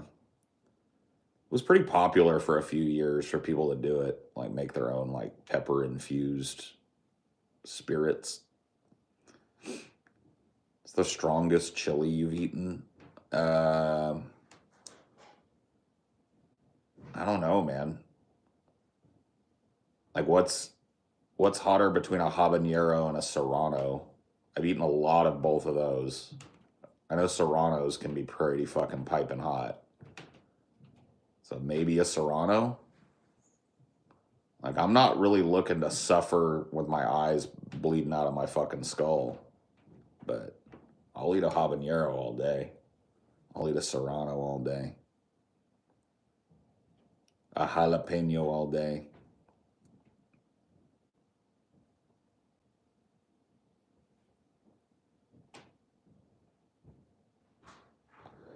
Never eaten a ghost pepper, no. I would try one, sure. There was a dude that grew them in Louisiana. I went to a fucking crawfish boil at his house, and he had this like pepper garden out on his deck. It was pretty cool.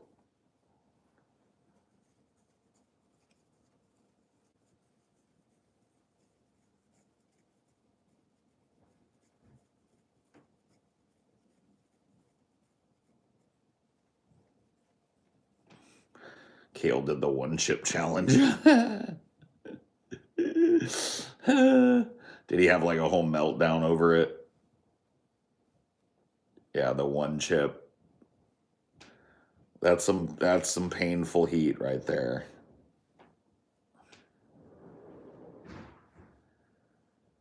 He was crying, yeah. Some people just can't hang with the chili spice, man.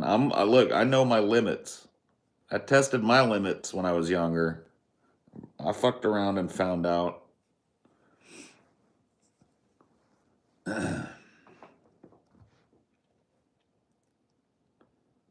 Yeah, I mean, hair knotted today a little bit. It's starting to get long enough to where it like wants to like coil around itself. You can see how it gets.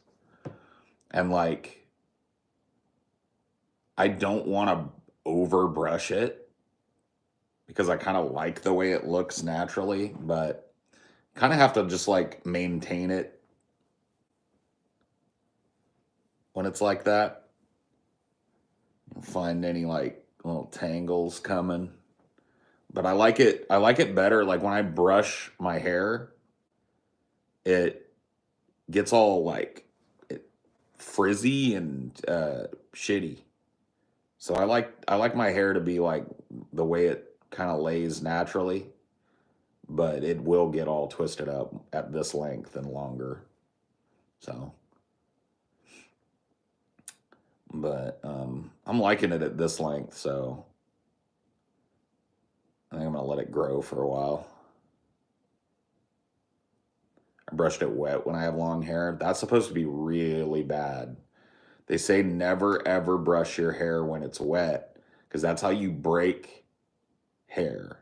That's how you like break your the like healthy strands of hair and stuff. Like they will straight up tell you that, bro. Don't ever brush your hair when it's wet.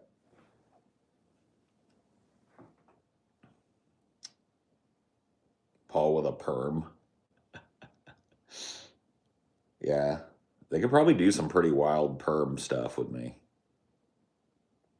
Albino Yeti. Cool.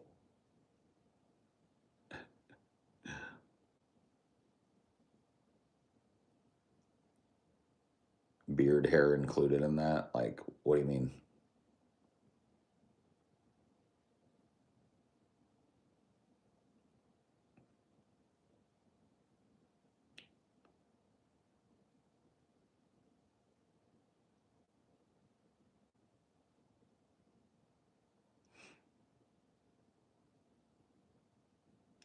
Don't mess with it when it's wet. Oh, yeah. I mean, kind of the same principle, right? It's just that like the water that's on your hair adds a lot of weight to the hair, and so when you're dragging like a comb or a brush or something. Now, I guess with your beard, if you're doing it proper, you've got a pig bristle brush, and like that's what you use to brush your beard. That's never gonna yank. So you could probably go through it wet. Um, you know what I mean? Hello from Bonnie, Scotland. Cool. Cool beans. I am a lineage member of Clan MacBean.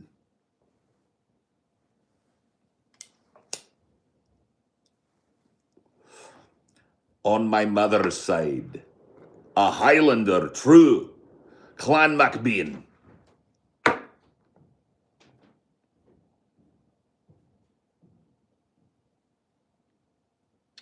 Oh yeah, yeah, yeah. For sure. You should still but like beard oil that, a little beard butter. Even if you're keeping a shorter, neater beard, you know, you gotta butter that beard up.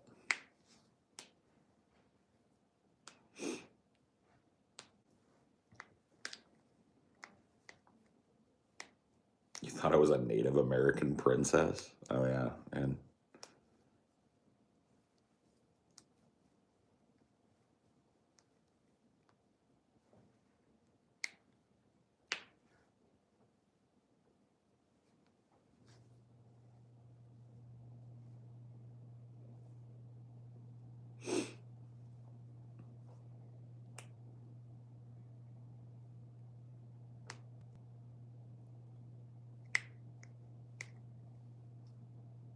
dude, does anybody else pop every joint on their finger? Like, you know, you have three, right? You got like this weird one on the end, this one, and this. every last joint has to be cracked. Like every joint has to pop for me. See, you can get that one, get this tip one, get the knuckle.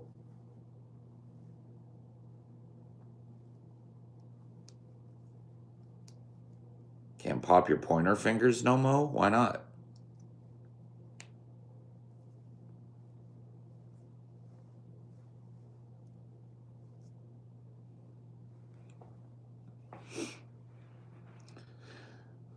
Dude, I love that all the anti-knuckle crackers are pwned now because scientists have said that, like, cracking your knuckles is fine.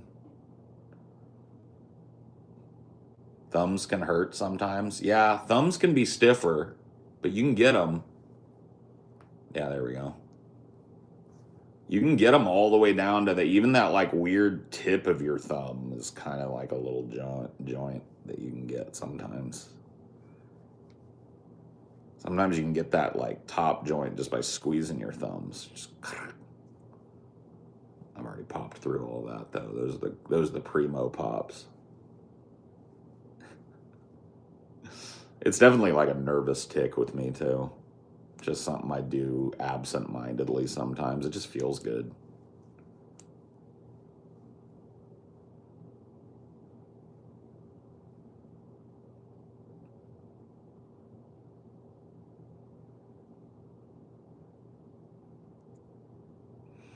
Your knees ever pop when you're doing squat? Oh yeah. My knees pop just standing up like shotguns, bro. Ka-ka! It's like, oh.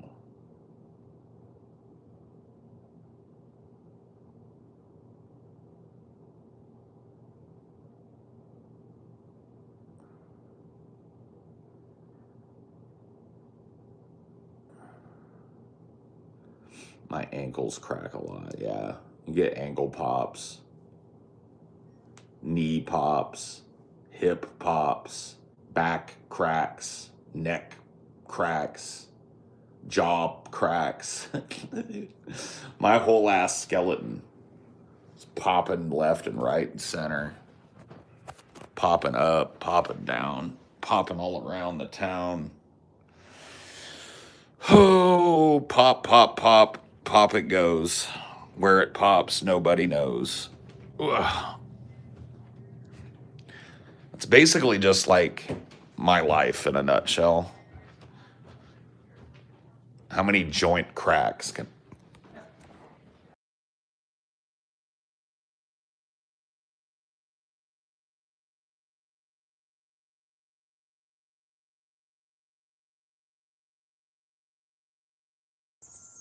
Amelia was on the phone with somebody. It's like, oh, better mute up. Wow. Ugh. Gonna have to mute up.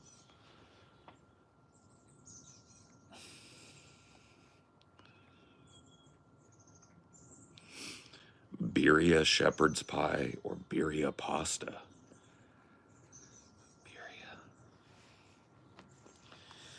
Birria. You're gonna make shepherd's pie with like consomme on it. Sounds kind of good. You like the smell of cedar? Yeah. Salty cedar. That's what I smell out here.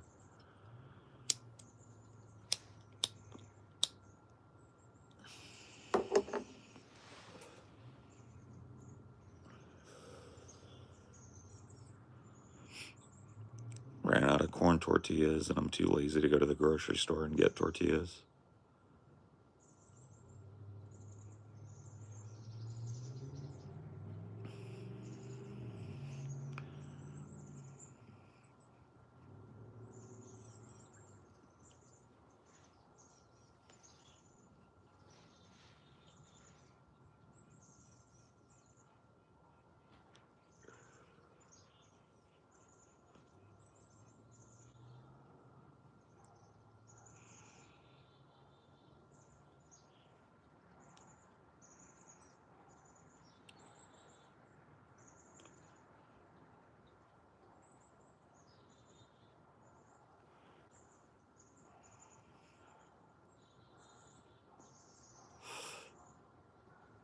Yeah, that sucks.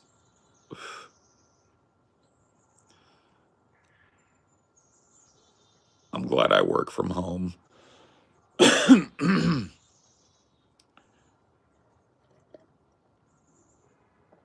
do not miss commuting to work. I will tell you that much. Walrus?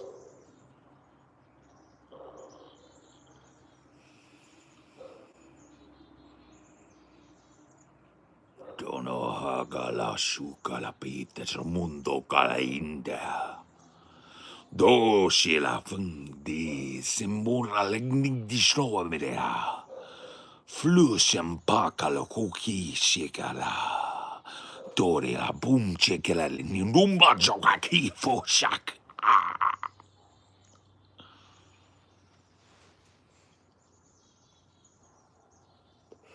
Enjoy the curse.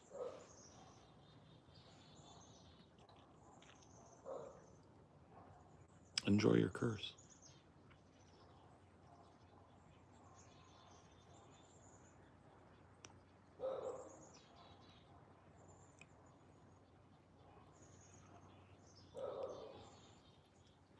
Call me a fucking walrus? Curse your ass.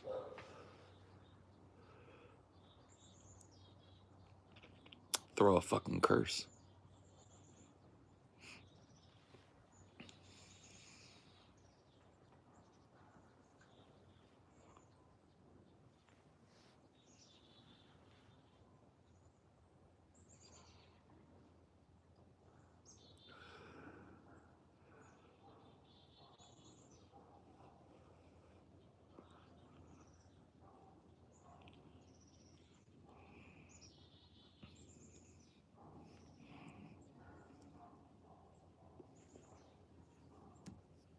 Christ is compelling me.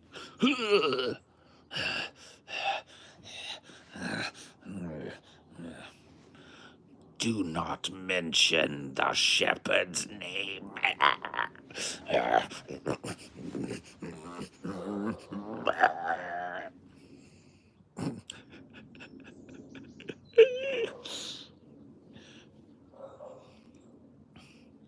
My son, why do you hate me? Jesus Christ, just waiting in the wings. I love it, dude. The internet is weird. No, you're a troll. Am I a troll? Or did you mean you're a troll? I know they didn't teach you that in school, even though you're probably in your 20s and you don't know the difference between your and your. Do you think that might be of more import than the devil? You think you might want to focus a little less on religious nuttery and a little more on reading a book?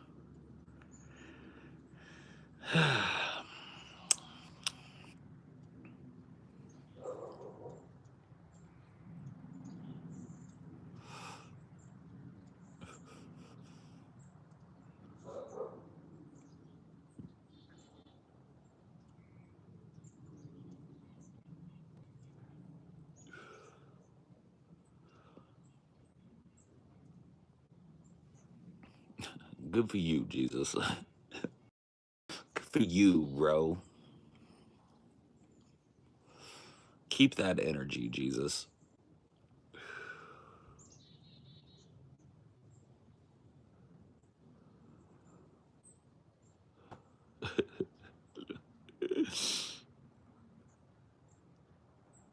This generation is cooked. Maybe. Maybe the kids are all right.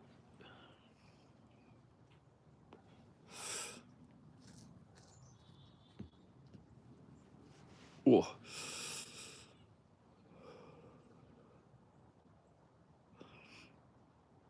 You love gays? So do you. You're Jesus. You love everybody. You said you loved everybody.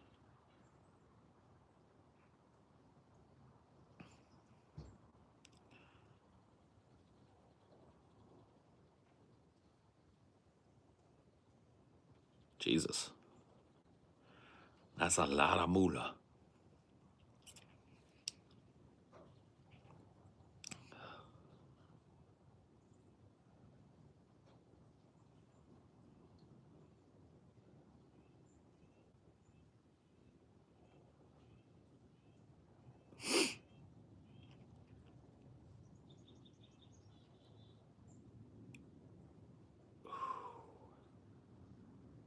so nice out here. It's so quiet.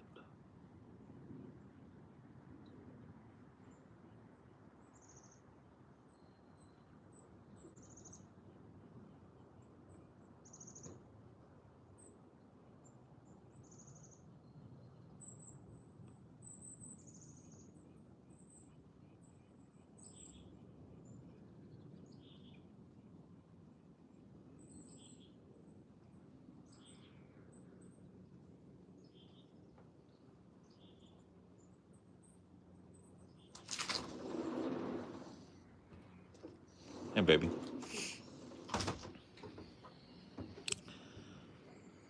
It's so quiet out here. Yeah. Just having me a birdie moment. Contemplating the Tao. They're all singing because the snow didn't stick.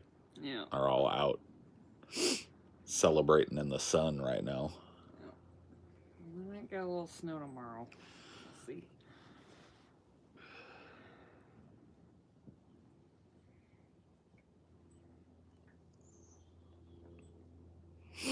You ever miss the sound of leaf blowers? Yeah, man, I'm wistful for the endless drone of leaf blowers right up against my backyard and echoing through the halls of my home 24/7, 365. We did see one neighbor with a leaf blower, but she's like way down the street. And well, see, even if somebody was using one out here, it's like if you look at the neighbors that are around, everybody's got the same kind of yard we do back here. It's not a grass yard. Trying to like keep a Bermuda grass yard when you live literally in the canopy of a forest would be like the stupidest thing. And so I'm glad that there's just not a lot of that around here. Some people have some little semi manicured front lawns, I guess. But even those are kind of like mostly just a tree out in front of somebody's house and some ground like this. I really like that. You know, I'm sure that there are probably going to be some loud moments for us out here because, you know, people have to have their trees trimmed. I mean, ours need it bad. I'm going to look into getting a pole saw and I'm going to see if I can take down some of these dead limbs that are up over the house. I mean, I don't want you to be tree trimming. I mean, I'd rather just tell our property manager, like, hey, we're really concerned. I mean, it would be good too because it's all dead limbs, so I could just like burn it. Have you ever cut a tree like that before? Well, I've used a little pole saw to take a limb down. I'm not going to go up in the boughs of the tree and trim it. I'm just talking like this one here that's down in front. These here, and maybe you don't even trim the whole limb, just trim back a little bit. All I would need is just to get that step ladder out here and just a little pole saw thing. It would take some doing, but it wouldn't be too hard. I don't want to be climbing the trees and stuff like that.